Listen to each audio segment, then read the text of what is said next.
नमो हरिहन्तारं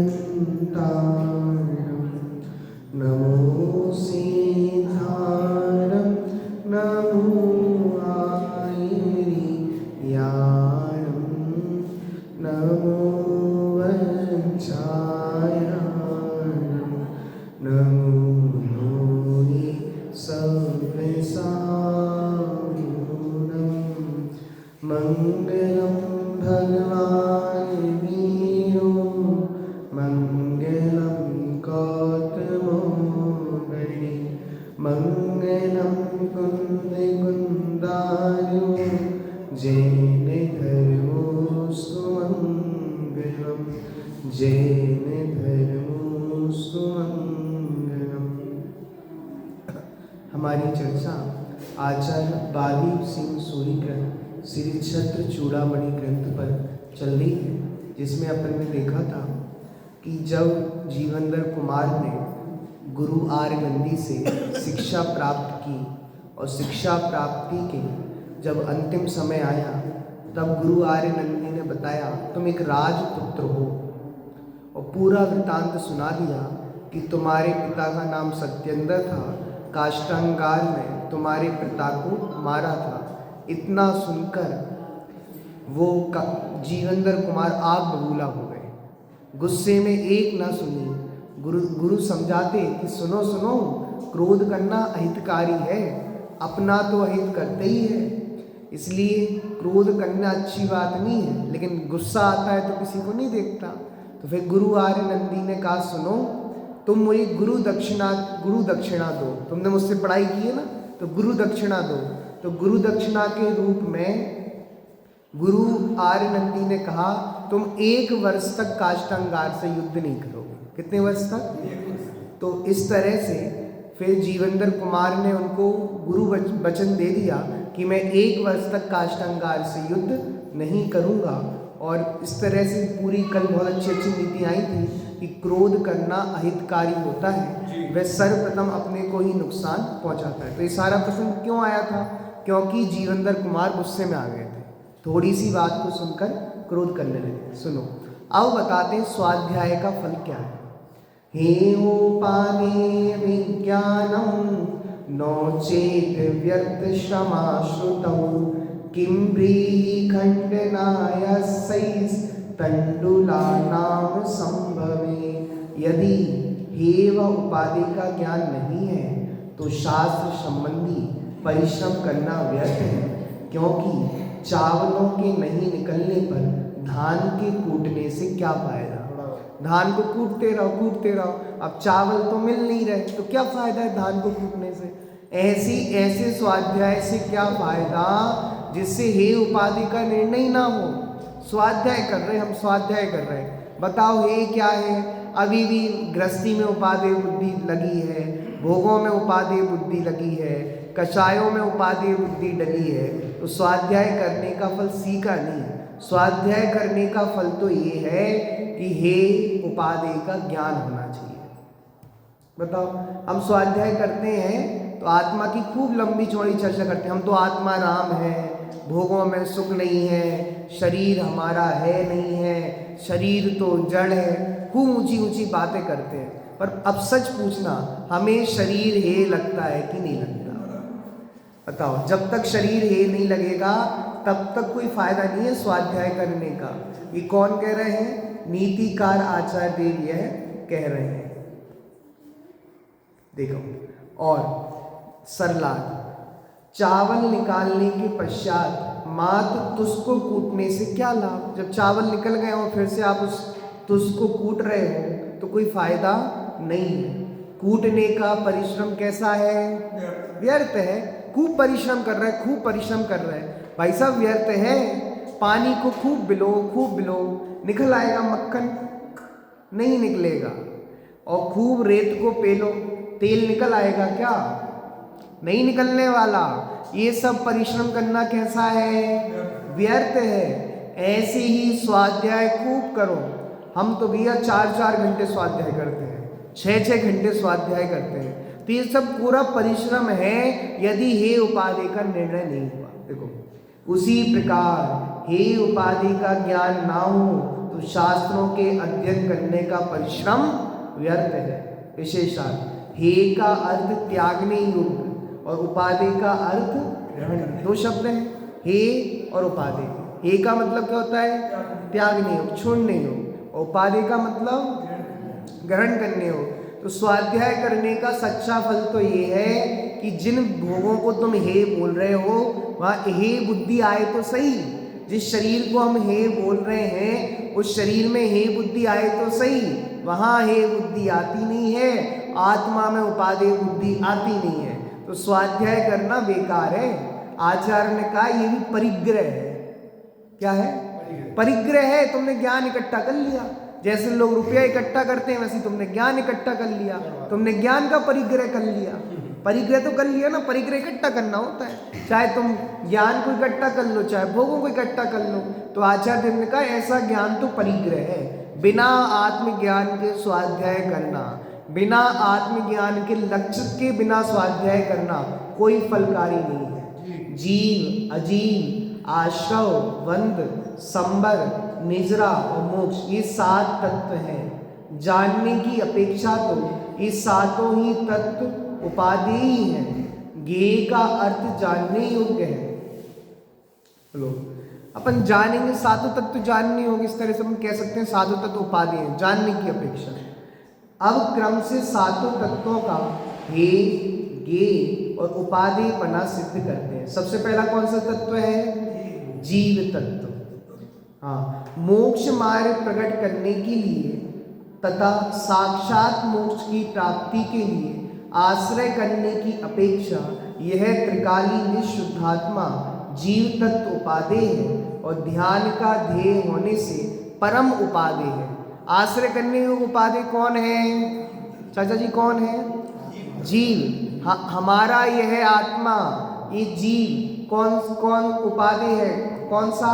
आश्रय करने योग्य, क्योंकि मोक्ष इत्यादि की पर्याय आत्मा के आश्रय से होती है। अब दूसरा तत्व का नाम क्या है? अजीव तत्व। देखो, अजीव तत्व ना हे है ना उपादेय है, यह तो मात्र ये अजीव हे नहीं है क्या? शरीर हे नहीं है कि नहीं है? शरीर है कि नहीं है? नहीं है। भोग हे है कि गे? बोलो, पंच इंद्रिय के भोग हे है कि गे है? हे नहीं है। ये बढ़िया रहा, अब तो हम बढ़िया भोगेंगे और जानते रहोगे, जान लो। अरे भैया, ये परद्रव्य हे नहीं होता, क्योंकि परद्रव्य का त्याग हो नहीं सकता, क्योंकि आत्मा ने परद्रव्य को ना ग्रहण किया है ना परद्रव्य को छोड़ सकता है। इसलिए परद्रव्य क्या है? ये है। बताओ, आलू को हम छोड़ सकते हैं कि नहीं छोड़ सकते? आलू का ना हम छोड़ सकते हैं कि नहीं छोड़ सकते? ये बढ़िया बात बता दी। आलू हे नहीं है, क्या है? ये है। जानते रहो बस। भाई जानते रहो, खाते रहो। आलू छोड़ने योग्य नहीं है, कह रहे ये नहीं है। अजीव तत्व तो ये होता है भैया। हे का मतलब समझना, हे उसको कहेंगे जो अपने अंदर होता है, जिसका अपन त्याग कर सकते हैं। परद्रव्य अपने से अत्यंत भिन्न है। परद्रव्य का ना हमने ग्रहण किया है ना छोड़ सकते हैं, इसलिए परद्रव्य ना उपादेय है ना हे है, बल्कि क्या है पता है? अब सच बोलूं, हमने 25 साल से कोई अभक्ष नहीं खाया, 25 साल से रात्रि में पानी नहीं पिया। अब बताओ, आपने उसका त्याग किया कि नहीं किया? सच पूछ रहा हूँ। हमें बहुत घमंड होता है, हमने 25 साल से रात को पानी नहीं पिया। आचार्य देव कह रहे तुम छोड़ ही नहीं सकते, पानी पीना छोड़ दिया हमने 25 साल से। पानी हे है कि गे?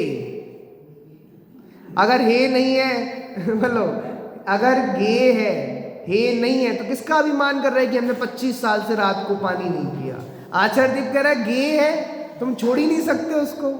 हमने 25 सालों से रात्रि भोजन नहीं किया। बहुत अभिमान है लोगों को, त्याग का अभिमान करते हैं। ये पूछो तो सही, तुम रात्रि भोजन छोड़ सकते हो कि नहीं छोड़ सकते? अजीव तत्व हे है कि गे? ये कह रहे छोड़ ही नहीं सकते। बस तुमने ये जाना है कि रात्रि भोजन करने योग्य नहीं है। छोड़ा नहीं है। छोड़ा तो उस चीज को जाता है जिसको ग्रहण किया जाता है। क्या छोड़ा किस चीज को जाता है? जिसको हमने ग्रहण किया है। रात भोजन ही हमने ग्रहण नहीं किया तो हम छोड़ ही नहीं सकते।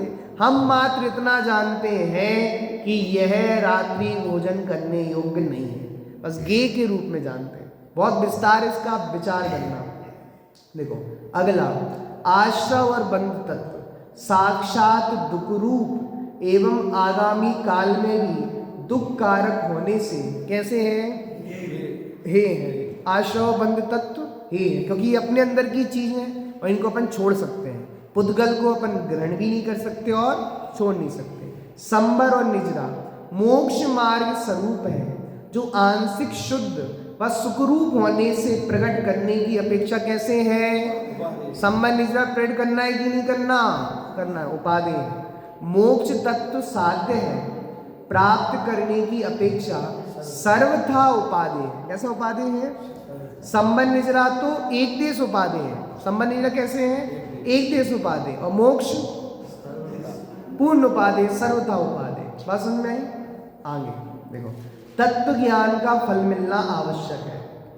तत्व ज्ञानम च मोगम स्यात् तद विरुद्ध प्रवर्तिना पाणौ कृतेन दीपेन किं कूपे पतताम फलाम। बहुत अच्छी नीति दी है। शास्त्र और तत्व ज्ञान के विरुद्ध प्रवृत्ति करने वाले पुरुष का तत्व ज्ञान भी गता है।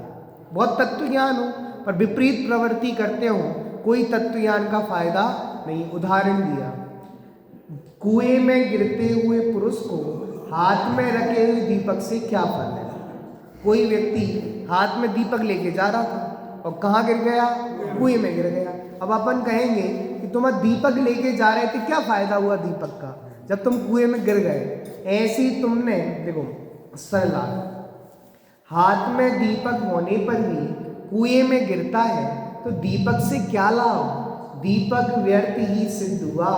इसी प्रकार तत्व ज्ञान के होने पर भी तत्व के विरुद्ध प्रवृत्ति करने वाले पुरुषों का तत्व ज्ञान व्यर्थ ही सिद्ध होगा। तत्व ज्ञान तो पढ़ लिया, स्वाध्याय तो कर लिया, लेकिन तत्व ज्ञान जीवन में नहीं है। विरुद्ध प्रवृत्ति चल रही तत्व ज्ञान से। बोलते तो शरीर अशुचि है, बेकार है, खूब बोलते हैं, लेकिन लगता नहीं है। तत्व ज्ञान के विरुद्ध प्रवृत्ति कर रहे हैं, कोई फायदा नहीं है तत्व ज्ञान का। देखो शास्त्रों के अध्ययन और पूर्व पुण्योदय से जीवादि 7 तत्वों का हे उपाधि रूप ज्ञान होने पर भी यदि जीवन में अन्याय, अनीति और अवक्ष रूप पाप प्रवृत्ति का अभाव नहीं हुआ, मोक्ष मार्ग भी प्रकट नहीं हुआ, तो तत्व ज्ञान का होना व्यर्थ ही समझना चाहिए। पता है सदा सुखदास जी ने लिखा रत्न शापकाचार में, 2500 साल हो गए स्वाध्याय करते करते तो भी आत्मज्ञान क्यों नहीं हुआ? ये सब अन्याय अनीति का फल जानना। बहुत बड़ी बात लिखती। क्या कह रहे हैं? हमें 20 साल हो गए स्वाध्याय करते, आत्मा का अनुभव तो होता ही नहीं है, सम्यक दर्शन तो होता ही नहीं है। तो उन्होंने लिखा कि जिनको 20-25 साल, ऐसा लिखा, स्वाध्याय करते करते हो गए तो भी सम्यक दर्शन नहीं हुआ, ये सब अन्याय अनीति का फल जानना। नहीं हो रहा ना, ये अन्याय अनीति का फल है। जीवन में स्वाध्याय करने पर भी अन्याय अनीति नहीं गई तो क्या फायदा स्वाध्याय करने का? जीवन में स्वाध्याय का फल दिखना चाहिए। जिसके जीवन में अन्याय अनीति वैसी चल रही है, कषायों में प्रवृत्ति वैसी चल रही है, तो स्वाध्याय करने का क्या फायदा हो? निष्फल हुआ स्वाध्याय करना। जैसे तुम लौकिक किताबें पढ़ लेते हो वैसे ये पढ़ ली। ये शास्त्र ज्ञान जीवन में अपनाने के लिए है, ये चर्चाएं चर्या के लिए हैं, मात्र चर्चाओं में खोने के लिए नहीं है। देखो अन्याय किसे कहते हैं? लोक विरुद्ध कार्य को कहते हैं अन्याय, और धर्म विरुद्ध कार्य को कहते हैं अनीति। पता है हम कितने अन्यायी जीव हैं। जैसे कोई ठेला हो ना, ठेला मटर बेचने, मटर का सीजन चल रहा है ना, तो मटर खरीदनी है आपको, तो पूछते हैं मटर कैसी है? तो सब पूछते हैं, 2-4 फली ली मटर की और दाल के खा ली। अब बेचारा गरीब व्यक्ति मुश्किल से कमाता है, फिर आप कहते हो महंगी बहुत दे रहा है, तो बहुत महंगी दे रहा है, मंडी में तो सस्ती मिल रही है, तो इतना कमा रहा है, उसको चूस लोगे और ना भी लो, उसकी 2-4 फली खा ली, बताओ किसके खाते में जा रहा है? अन्याय के खाते में जा रहा है। और ले भी ली, अरे तू कम तोल रहा है, कम तोल, 2-4 और डाल, 2-4 और डाल, धनिया और दे, धनिया और दे, कम दे रहा है धनिया। बताओ, ये आप ये सब करते जा रहे हो ना, आपको लगता है हम बहुत चतुर हैं, हम बनिया हैं, ये सब अन्याय है। क्यों अन्याय है? क्योंकि बताओ, आपको 1 किलो लेनी थी, वो तो आपने ले ली, और 2-4 फली आपने ऐसी खा ली। बताओ, पाप है ही, अन्याय है। स्वाध्यायी जीवों की ऐसी प्रवृत्ति नहीं होनी चाहिए। अगर स्वाध्यायी जीवों की ऐसी प्रवृत्ति है तो लोग में हास्य के पात्र बनते हैं, लोग स्वाध्यायियों का मजाक उड़ाएंगे। देख लिए अच्छे स्वाध्यायी, वो सब्जी खरीदने आते हैं, 2-4 मटर पहले ही खा जाते हैं। वो ठेला वाला भी कहेगा, भैया इन सेठ जी से तो हाथ जोड़ लो, पहले ही देता है 2-4 फली उठा के, लो खा लो। बताओ, तो ये अन्याय है, क्योंकि लोक विरुद्ध कार्य है। बताओ, ये जितने भी लोक विरुद्ध, 5 पाप लोक विरुद्ध कार्य हैं, अन्याय है। मतलब जिन काम करने पर सरकार दंड दे वो सब कार्य अन्याय है। क्या कहा? जिस कार्य को करने में कौन दंड दे? सरकार, वो सब क्या है? अन्याय। और जिस कार्य को करने पे समाज दंड दे वो है अनीति। समझ में आया? अवक्ष मतलब तो ये सब है ही। तो तत्व ज्ञान का फल ये होना चाहिए, जीवन में से अन्याय जाना चाहिए। टैक्स चोरी करना अन्याय है, लाइट चोरी करना अन्याय है, क्योंकि इसको पता चलने पर सरकार दंड देती है। ये सब अन्याय के काम है, अनीति के हैं। कभी बड़े पंडित जी कहते हैं कि मंदिरों में हम अन्याय नीति का पैसा लगाएंगे, ऐसे मंदिरों में अपने परिणाम नहीं लगेंगे। बताओ, मैं इस बात को ऐसे कहता हूँ, सुनो, हमें बहुत बार होता है ना, मंदिर में कोई चीज़ बनवा के टुड़वाना पड़ता है, ये खराब बन गई, तोड़ दो। पता है वो टुड़वाना क्यों पड़ रहा है? उसमें अन्याय नीति का पैसा लगा था, वो लग ही नहीं सकता मंदिर में। अन्याय नीति का पैसा मंदिर में जितना लगाना चाहो वो नहीं लग सकता। मंदिर में दरारें आ रही हैं, बताओ क्यों आ रही हैं?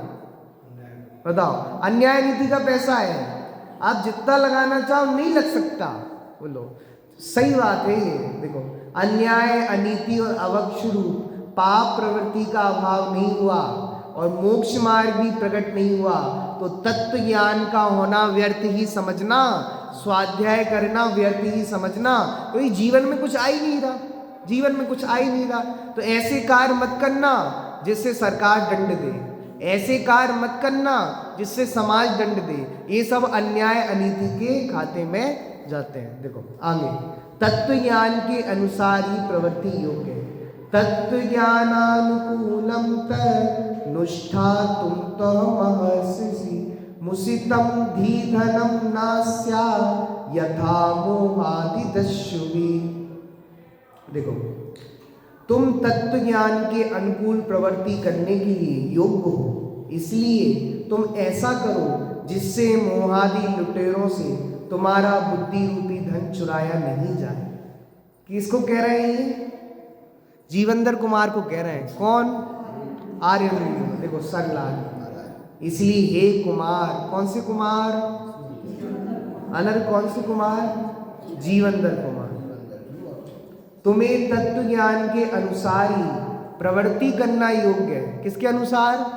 कि भैया हमने तुम्हें शिक्षा दी, शिक्षा, अब जीवन में क्या करना? तत्व ज्ञान के अनुसार प्रवृत्ति करना। यदि ऐसा नहीं करोगे तो मोहादि चोर तुम्हारे बुद्धि रूपी धन को लूट लेंगे। बताओ, कितनी अच्छी अच्छी शिक्षा दे रहे गुरु अंतिम समय में, विदाई की बेला में। कौन सी बेला में? विदाई के। लोक में भी ऐसे ही होता है ना, किसी स्कूल में हम पढ़े हों और जब हमारी फेयरवेल हो रही हो, विदाई हो रही हो, तो हमारे गुरुजन हमसे यही कहते हैं कि सुनो, तुमने जो सब पढ़ा है वो जीवन में अपनाना, जीवन में एक सज्जन पुरुष बनना, दुर्जन नहीं बनना। देखो आगे, दुर्जन रूपी सर्प से दूर रहना ही उचित है। ये दुर्जन सर्प है, दुर्जन कूर कुमार गतों पे क्षोभ नहीं, ये दुर्जनों से दूर रहना। देखो, स्त्री मुकेन कृत द्वारा स्वयपतो सुख मानसा दुर्जनाहीन जही तुम तेई सर्व कशा खला। तुम स्त्रियों के द्वारा किया है प्रवेश जिन्होंने और खोटे मार्ग पर चलने के लिए उत्कंठित है मन जिनका, ऐसे भयंकर सर्पों को दूर से ही छोड़ दो। किससे छोड़ दो? ये दुर्जन है ना, दुर्जन ये सर्प के समान है। निश्चय से वे दुर्जन पुरुष सब कषायों को दुख देने वाले होते हैं, सब पुरुषों को दुख देने वाले। संगति करना किसकी? सज्जन की कि दुर्जन की? सज्जन की। दुर्जन की संगति मत करना। दुर्जन नाम से सुनना, दुर्जन का मतलब क्या होता है? दूरजन, इनसे दूर रहना। दुर्जन का मतलब दूरजन, दुर्जन का मतलब दूरजन, इनसे दूर रहो। सज्जनों के पास रहो और दुर्जन से दुर्जन की संगति मत करना। जो स्त्री के माध्यम से कुपथ में प्रवेश कराने वाले हो, है ना, जो सप्तव्यसनी मित्र हो, वो तुम्हें वहां ले जाएंगे। गांधी जी ने लिखा अपनी आत्मकथा में सत्य के प्रयोग, उनकी आत्मकथा का नाम है सत्य के प्रयोग। उनने लिखा कि मैं अपने उन दोस्तों के कारण ऐसे चक्कर में फंस गया था, वेश्या तक के पास जाना पड़ा था, मांस खाना पड़ा था, चोरी करनी पड़ी थी। बताओ, गांधी जी उन व्यक्तियों में हैं जिन्होंने अपनी जीवनी में अपने जीवन की सच्चाई और बुराई दोनों बताई। बहुत कम लोग होते हैं जो अपनी आत्मकथा में, जीवनी आत्मकथा में अपनी सच्चाई और अच्छाई और बुराई सब बताते हैं। देखो, वो 12 भावना में इतना सुना, तेरे सप्त व्यसन के यार जो करते प्यार, नरक में डाल पकड़ गए रस्ता। ये सप्तव्यसनी यारों के चक्कर में रहोगे ना, वो नरक में डाल के अपना रास्ता पकड़ लेंगे, अपनी पतली गली से निकल लेंगे। इसलिए तुम्हें मित्रता करनी हो तो सज्जनों से करना, धर्मात्माओं से करना, हितैषियों से करना, दुर्जन से नहीं करना। बताओ, आगे बहुत अच्छी बात लिखने वाले, सुनना। जो स्वयं कुपथ पर चलने और चलाने में उत्कंठित मन वाले हैं, ऐसे दुर्जन रूपी सर्प को तुम छोड़ दो, क्योंकि वे दुष्ट सब लोगों का सर्वनाश करने वाले हैं होते हैं। विशेषात गुरु आर्यनंदी जीवनधर कुमार को भावी राजा जानकर उन्हें विशेष हितोपदेश दे रहे हैं। पर स्त्री का लोभ दिखाकर अथवा एन केन प्रकार अपना ही स्वार्थ सिद्ध करने की प्रवृत्ति वाले लोगों को तुम दुर्जन जानो। ऐसे दुर्जनों का समागम ही नहीं करना चाहिए। बताओ, फ्रेंडशिप डे के दिन किससे फ्रेंडशिप करना चाहिए? भैया हर किसी से कर लो, हर के हाथ में वो फ्रेंडशिप बैंड बांध दो, तुम हमारे मित्र हो, हम तुम्हारे मित्र हैं। ऐसा नहीं, अच्छे लोगों से मित्रता कर। दुर्जन का समागम अहितकारी। देखो, इस प्रष्टानामि वीर नश्ये गात्रम खल जनेन तु वंश वैभव वैदुष्य शांति कीर्त्यादिकम क्षणात्। देखो क्या क्या नष्ट हो जाता है। सर्पों से डसे हुए पुरुषों का केवल शरीर ही नष्ट होता है। जिसको सांप ने खा लिया उसका क्या नष्ट होता है? शरीर ही नष्ट होता है, मरेगा ही, उससे ज्यादा कुछ नहीं हुआ ना।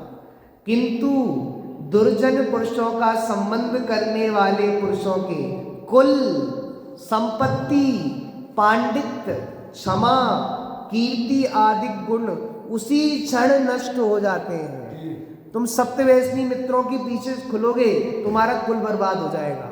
तुम जिस कुल में रहने वाले उसके अयोग्य आचरण करोगे, संपत्ति नष्ट हो जाएगी। सप्तव्यसनियों की संपत्ति नहीं बचती। बताओ, दादा ने लिखा धर्म के 10 लक्षण में जैनी लोगों के पास इतनी संपत्ति क्यों दिखाई देती है? लोग कहते हैं जैनी इतने अमीर क्यों है? क्योंकि जैनियों का कुलाचार रहा है, उस सप्त वैष्णव में प्रवृत्ति नहीं करते। संपत्ति और लोगों के पास कम नहीं है, उनके पास बहुत ज्यादा संपत्ति है, लेकिन उस संपत्ति को सप्त वैष्णव में गवा देते हैं। आगे, सर्प से डसे हुए पुरुष तो केवल जड़ शरीर का ही नाश हो जाता है, किंतु दुर्जन का समागम करने वाले पुरुषों का वंश, वैभव, पांडित्य, शांति, कीर्ति इत्यादि सर्व गुणों का नाश क्षण भर में ही हो जाता है। दूसरों को दुर्जन बनाना। अब बहुत अच्छी नीति दे रहा है, सुनना। अच्छाइयाँ बहुत दिनों में आती हैं और बुराइयाँ जल्दी सीख जाते हैं। सज्जनास्तु सतां पूर्वं समावर्ज्या प्रज्ञता किम लोके लोष्टवत् प्राप्यम शलाक्यम रत्नमयत्नता। और सज्जन पुरुषों को प्रयत्न करने से पहले सज्जनों का आदर करना।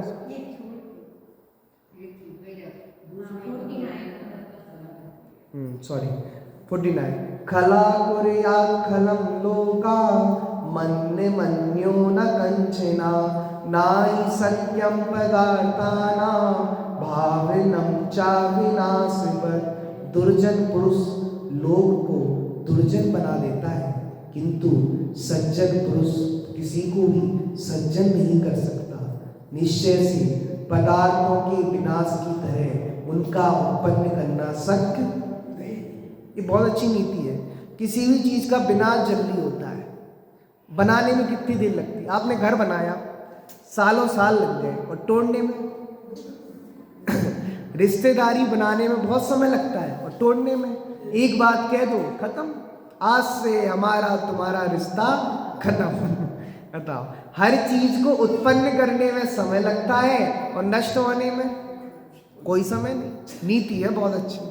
इसलिए देखो, दुर्जन मनुष्य दूसरे मनुष्य को थोड़े ही समय में अपने जैसा दुर्जन बना लेता है। बुराइयां हम बहुत जल्दी सीख लेते हैं, अच्छाइयां सीखने में समय लगता है। बताओ, आजकल का ऐसा माहौल है, ऐसे ऐसे मित्र मंडली है, वो कहेंगे तुमने वो सिगरेट का चस्का नहीं चढ़ा, उसकी तुमने वो फुब्बारियाँ नहीं ली, तो काहे के तुम मर्द 2 बटन खोलो और सिगरेट पियो, तभी तो मर्द हो। और देख लो आज छिप छिप के सब पी रहे हैं, सब पी रहे हैं सिप टिप के, कोई इधर जा रहा कोई उधर जा रहा। बोलो, अच्छाइयाँ सीखने में समय लगता है, बुराइयाँ बहुत जल्दी सीख लेते हैं। है कि नहीं है? अपने घर घर में सबके देख लो, बुराइयां बहुत जल्दी सीखते हैं। बताओ, गालियां देना बच्चे बहुत जल्दी सीख जाएंगे, और धर्म की बात सीखने में बहुत समय लगेगा। जिनके पिताजी और दादाजी गाली देते हो, उनका छोटा सा बच्चा वहीं घर में रहता हो, वो गाली सीखेगा कि नहीं सीखेगा? बहुत जल्दी सीखेगा। और आप उसको कोई कहो कि यार कोई जैन धर्म की बिनती याद करो, कुंद कुंद शतक याद करो, समय सार की गाथा याद करो, तो कितना मुश्किल है। अच्छाइयाँ सिखाना कठिन है, बुराइयाँ सिखाना सरल है, क्योंकि अनादि से अभ्यास बुराइयों का ही है। देखो, किंतु सज्जन मनुष्य दूसरे मनुष्य को तत्काल सज्जन नहीं बना पाता है, क्योंकि पदार्थों के विनाश के समान उनका उत्पन्न करना सरल। देखो उदाहरण, बनाए गए चित्र, एक चित्र बनाया, सालों साल लग गए चित्र बनाने में, और विनाश करने में फाड़ दो, मिट गए। मूर्ति बनाने में कितना समय लगता है? बताओ, अपने ऊपर मूर्ति है, कितने दिनों में आई? एक बार चक्कर काटा, 2 बार चक्कर काटा, बन रही है। एक बार पहुंचे, ये खराब है, ये ऐसी है, ये वैसी है। बताओ, बनने में कितना समय लगता है, और मिटाने में कितना समय लगता है? बताओ, तुरंत चुटकी में फटा।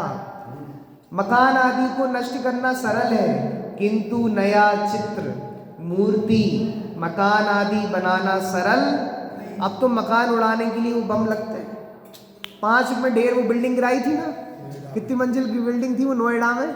बताओ, इतनी बड़ी बिल्डिंग बनाने में कितना टाइम लगा होगा?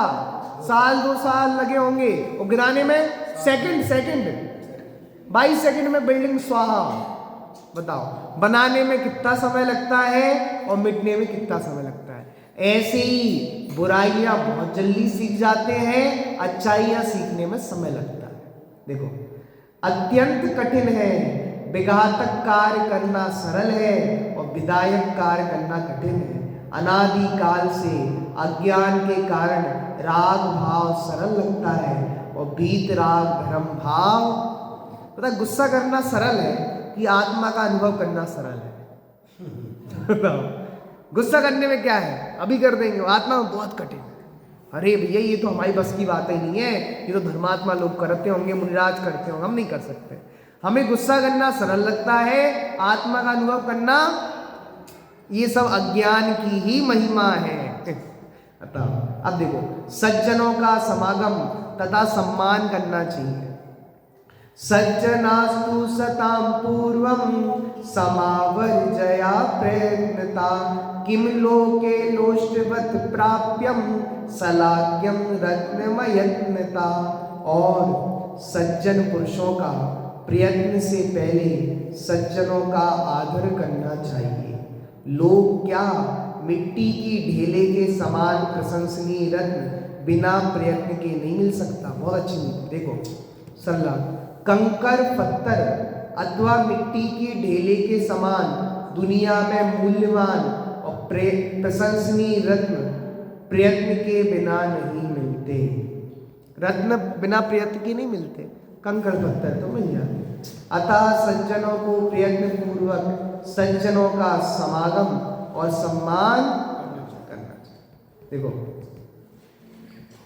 गुरुवार पंडित जीवनधर कुमार को राजा बनने के पूर्व ही सुचारू राज्य संचालन के लिए समझा रहे हैं कि प्रयत्न पूर्वक योग्य पुरुषों का संग्रह और उनका उचित सम्मान करना आवश्यक है। कह रहे हैं तुम राजा बनोगे, अब क्या बनोगे? तो राजा की जिम्मेदारी तो ये है कि तुम अच्छे लोगों के पास रहना, दुर्जनों से दूर रहना, उनसे दूरी बना लो। कैसी? जैसे सांप से बना लेते हैं। सांप दिख जाए तो कितनी दूरी है, ऐसी दुर्जनों से दूरी बना लो और सज्जनों का निकट रखो, उनका आदर करो, सम्मान करो। यदि सज्जन तुम्हारे पास रहेंगे तुम्हारा राज्य सुचारू रूप से चलेगा। बताओ कितनी, देखो कंकड़ पत्थर अथवा मिट्टी की ढेले के समान दुनिया में मूल्यवान और प्रशंसनीय रत्न प्रयत्न के बिना नहीं मिलते।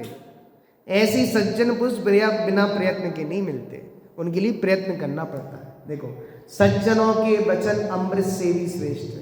अच्छे वचन हो ना, गुरुजन हो, उनके वचन अमृत से भी श्रेष्ठ होते हैं। देखो जागृत्वं सौमनस्यं च कुर्यात् सद्भागलं परै अजलाशय संविभूतं मृतं ही सतां वचः।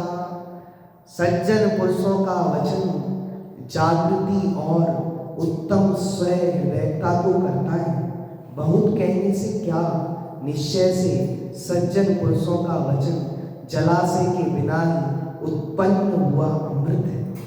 देखो सरलाट, सज्जन पुरुषों के वचन सावधान करने वाले और मन को पवित्र करने वाले होते हैं। सावधान करना, वो अपन पढ़ते ना समाधि पाठ में, वे सावधान रखें गाफिल न होने पावे। कौन रखेंगे सावधान? सज्जन पुरुष, साधर्मी जन, वही सावधान रखेंगे, और कोई रखने वाला नहीं है।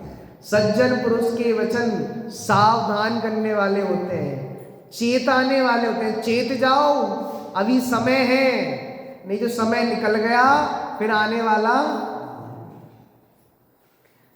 मन को पवित्र करने वाले होते हैं, उनके वचन अमृत के समान है। अमृत तो समुद्र से उत्पन्न माना गया है। कहाँ से माना? वो समुद्र मंथन हुआ था ना तो कहाँ से उत्पन्न हुआ अमृत? लोक में क्या कहते हैं, अमृत कहाँ से उत्पन्न हुआ? समुद्र से। लेकिन सज्जनों के वचन ऐसे हैं जो बिना समुद्र के उत्पन्न होते हैं, फिर भी किसके समान है? अमृत के समान। किंतु सज्जन पुरुषों के वचन उनके पवित्र हृदय से उत्पन्न होते हैं। विशेषात हिंदू धर्म की मान्यता है के अनुसार देवताओं द्वारा मंथन से अमृत रत्न निकाला गया था। उस अमृत रत्न की उपमा यहाँ सज्जनों के वचनों को, अब वो पूरी कहानी तो आपको पता होगी। फिर सज्जनों के वचन अमृत से भी अधिक श्रेष्ठ है, क्योंकि अमृत तो जलाशय से निकलता है जहाँ कीचड़ भी होता है। जलाशय में कीचड़ भी होता है, क्योंकि भात तो सब जाता है। किंतु सज्जनों के वचन उनके पवित्र हृदय से निकलते हैं जहाँ विकार का नाम ही नहीं है। कितनी सुंदर सुंदर शिक्षा दे रहे हैं। विदाई का वातावरण है और आर्य नंदी मुनि सब शिक्षा दे रहे हैं कि हम तुम्हें जीवन की सर्वोत्कृष्ट नीति दे रहे हैं। कौन सी नीति दे रहे हैं? सर्वोत्कृष्ट नीति दे रहे हैं कि तुम जीवन में ही अपनाओगे तो बहुत अच्छे रहोगे। बड़ी पंडित जी की सुंदर वाक्य है। मैं कहता हूँ कि पढ़ाई के संदर्भ में कौन सी चीज अपनाना? वो कहते हैं आलस छोड़ो, क्रिया सुधारो, ज्ञान अभ्यास करो। जब तक विद्यार्थी रहो ना, ये टैगलाइन लगा लो अपने जीवन में, आलस छोड़ो, क्रिया सुधारो, ज्ञान अभ्यास करो। अब तुम युवा हो गए हो, अब तुमको धंधा करना है, व्यापार करना है, नौकरी करनी है, जो करनी है सो करो। दूसरा वाक्य, न्याय से कमाओ, संयम से रहो, विवेक से खर्च करो। ये दो वाक्य आपके जीवन में होंगे ना, जीवन बहुत अच्छा हो। बहुत अच्छी नीति है ये, जीवन में अपनाओ। बच्चों को बोलो ना कि आप अभी तुम्हारा विद्यार्थी काल है, तो आलस छोड़ो, क्रिया सुधारो, ज्ञान अभ्यास करो। और जब तुमने पढ़ाई हो गई पूरी अनर्घ, आलस छोड़ो, क्रिया सुधारो, क्या करो, पढ़ाई पे ध्यान करो, ज्ञान अभ्यास करो। अब जब पढ़ाई पूरी हो जाए तो क्या करना, न्याय से कमाओ, विवेक से खर्च करो, संयम से रहो। बहुत अद्भुत बात है जीवन जीने के लिए। तो यही कह रहे हैं, सज्जनों के वचन बहुत सुंदर होते हैं। हमारे मुनिराज के वचन के लिए तो कहा, भ्रम रोग हर जिनके वचन, मुख चंद्र दे अमृत झरे। कि मानो मुनिराज जब बोलते हैं तो मुख से क्या झर रहा है, वही उपमा यह भी है। मान लो दौलत राम जी ने यहीं से उपमा उठा के रख दी हो ऐसा, क्योंकि सज्जनों के वचन किसके समान है, अमृत के समान। आगे बहुत सुंदर नीति आई है जिसकी चर्चा अपन कल करें। सहजानंदी शोध